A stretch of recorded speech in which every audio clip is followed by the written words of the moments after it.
ඔබට මේ වීඩියෝ එක දකින්න ලැබීම හම්බයක් නෙමෙයි. මෙයින් අදහස් කරන්නේ ඔබ විශ්වයේ සුවිශේෂී පුද්ගලයෙක් බවයි. ඔබ නිතරම 11 දකිනවා නම් විශ්වය ඔබට සිහි කැඳවීමක් කරමින් සිටිනවා.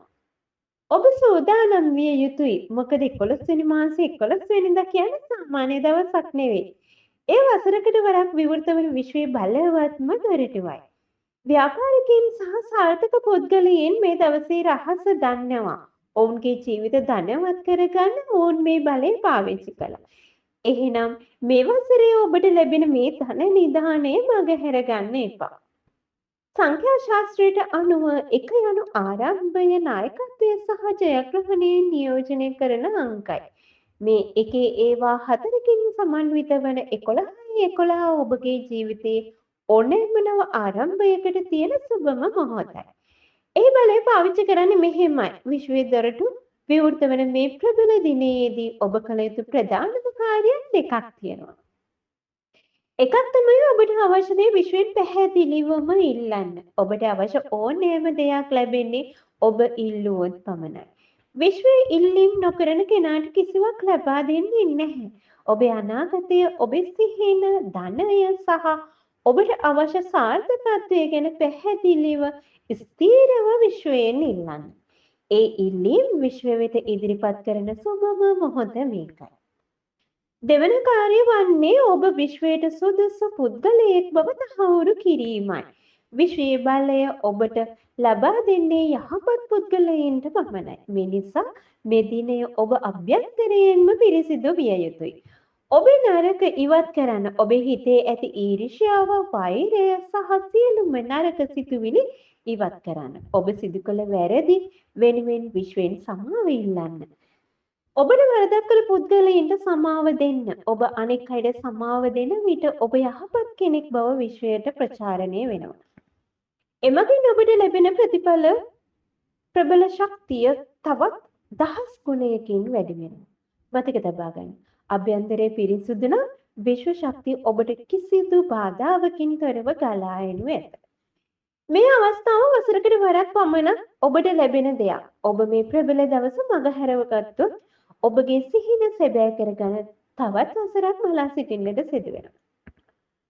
ඔබේ ජීවිතය වෙනස් කරගන්න මෙතෙක් තිබූ සියලුම පසුබෑම් ඉවත් කරලා නව සාර්ථක ගමනක් ආරම්භ කරන්න. දක්ෂ ව්‍යාපාරිකයෙක් වෙන්න, ආත්ම විශ්වාසයෙන් පිරිපුන් කෙනෙක් වෙන්න. ඒ සඳහා හොඳම නැකත තමයි 11 කියන්නේ. විශ්වයේ ශක්තිය පෘථිවියට වේගයෙන්ම පැමිණෙන දවස නිසා එදාට විශ්වයේ දොරටු විවෘත වෙන නිසා පහසුවෙන්ම අපිට විශ්වය හා සම්බන්ධ වෙන්න පුළුවන්. එම දොරටු 11 වෙනි මාසයේ 11 වෙනිදා දවස පුරාම විවෘත වෙලා තියෙනවා. විශේෂයෙන්ම උදේ 11:11ට සහ රාත්‍රී 11:11ට ඔබේ ප්‍රාර්ථනාවන් විශ්වයට කියන්න හොඳම වෙලාවයි.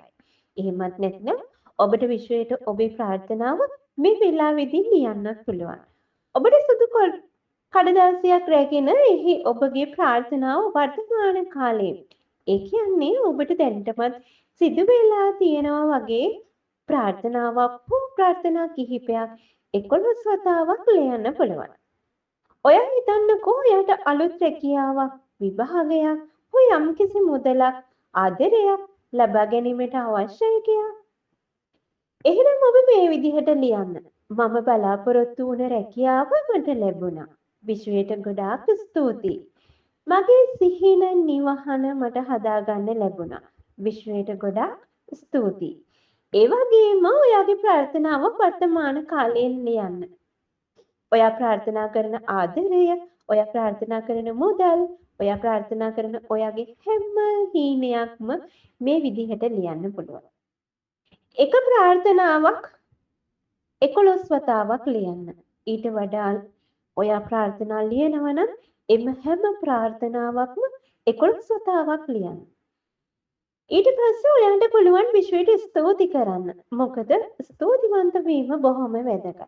අපිට මෙතෙක් ලැබිලා තියෙන දේවල් වලට, අපිට ලැබුණු දේවල් වලට සහ අපිට ලැබෙන්න තියෙන හැම දෙයකටම ස්තුතිවන්ත වීම තුළින් විශ්වයට පෙන්වුම් කරනවා අපි මේ දෙයට සුදුසු පුද්ගලයන් කියලා. මේ ප්‍රබල දිනයේදී විශ්වයට අවශ්‍ය විදිහට විශ්වයේ පුද්ගලයෙක් ලෙස ජීවත් වෙන්න. පරණ අමිහිරි සිදුවීම් මතක් කරන්න එපා. පසුතැවීම්, අඩුපාඩුකම් ඒ මොකොත්ම මතක් කරන්නේ නැතුව ඔයා සතුටින් හැමදේම ලැබුණා වගේ ජීවත් වෙන්න. එහෙම කළොත් ඉදිරි කාලයේදී ඔබට අවශ්‍ය සියලුම දේ මේ මහා විශ්වය විසින් ඔබට ලබා දෙනු ඇත. එහෙනම් මේ වටිනා පණිවිඩයට ලයික් එකක් දාන ගමන් ඔබේ ප්‍රාර්ථනාව කමෙන්ට් එකක් විදිහට පහලින් ලියාගෙන යන්න. ඒත් එක්කම 11 ටයිප් කරලා විශ්ව මාතාවට අනේක වාරයක් ස්තුතියි කියාගෙන යන්න. ඒ වගේම ඔබගේ ආදරණීයන්ට මේ රහස දැනගන්න ෂෙයා කරන්න. ජයග්‍රහණය ඔබ කරා ඉතා ඉක්මනින් පැමිණෙනු ඇත. ගිහින් එන්නම්. සුබ දවසක් ඔයාලා හැමෝටම.